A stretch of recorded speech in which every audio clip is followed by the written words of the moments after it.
देखिए, कांग्रेस पार्टी के राष्ट्रीय अध्यक्ष श्री मल्लिकार्जुन खड़गे जी द्वारा दिया गया यह बयान कांग्रेस की उस सोची समझी रणनीति का हिस्सा है जो भारत तेरे टुकड़े होंगे इंशाअल्लाह का ख्वाब एक आस्तीन के अंदर लपेटकर साबित करना चाहते हैं। यह पहली बार दिया गया बयान नहीं है। चिदंबरम साहब ने कहा था कि अगर नॉर्थ नहीं होता तो साउथ बहुत आगे होता। यह वही कांग्रेस पार्टी है जो खड़गे जी के प्रदेश के फाइनेंस मिनिस्टर ने कहा था कि साउथ टैक्स ज्यादा देता है इसलिए नॉर्थ से अलग हो जाना चाहिए। जब पत्रकार ने उनसे पूछा कि अलग होना चाहिए, हां वो भी कर सकते हैं। ये वही है जिनके चीफ मिनिस्टर, तेलंगाना के चीफ मिनिस्टर ने बिहार के लोगों के डीएनए को लेकर नाम लेकर यह बात कही थी। मैं माननीय खड़गे जी से पूछना चाहता हूं, ये आप तो पुरानी कांग्रेस के हिस्से थे, नरसिम्हा राव जी की कांग्रेस। उस जमाने की कांग्रेस तो ऐसी नहीं थी।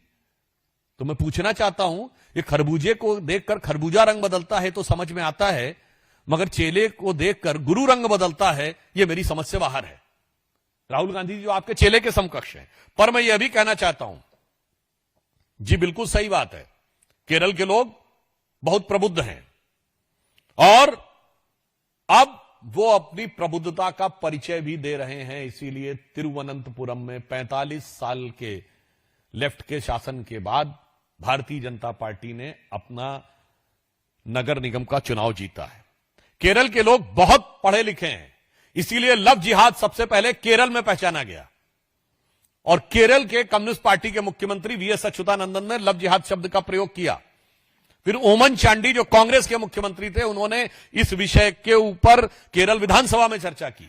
9 दिसंबर 2009 को Shahjahan versus state of Kerala case में केरल हाई कोर्ट ने इस विषय को माना कि elements like Romeo jihad and love jihad which is been said been seems correct, और केरल एसटीएफ ने इस पर रिपोर्ट की। केरल के लोग जितने प्रबुद्ध हैं उनके साथ कांग्रेस ने कभी न्याय नहीं किया। मैं खड़गे जी से पूछना चाहता हूं, जब देश की आजादी मिली तो सबसे ज्यादा रेट ऑफ लिटरेसी कहां थी? स्टेट ऑफ ट्रावनकोर में 47%, जब पूरे देश में 10% थी। फिर भी आपने कहा कि सारी शिक्षा दीक्षा कांग्रेस नहीं दी।